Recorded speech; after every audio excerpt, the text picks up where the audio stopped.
Po lajmërohemi nga shkolla fillore në Uraskoci këtu në Garabovë të poshtëm të Fushë Kosovës,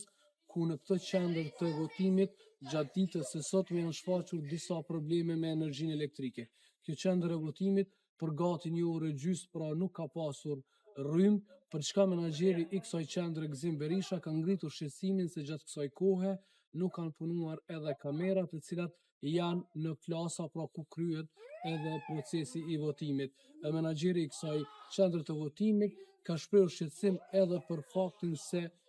për mundësinë nëse mund të ketë pra ndalje të rrymës edhe gjatë orëve në vazhdim, sidomos kur edhe mbyllen pra qendrat e votimit dhe kjo të pengoj pra në procesin e numërimit të votave. Ndërkohë ne kemi kontaktuar me zyrtar e Kecit dhe ata kanë thënë që për shkak të erave të forta ka pasur ndalje të rrymës në disa qytete të Kosovës, në disa zona në fakt të Kosovës dhe edhe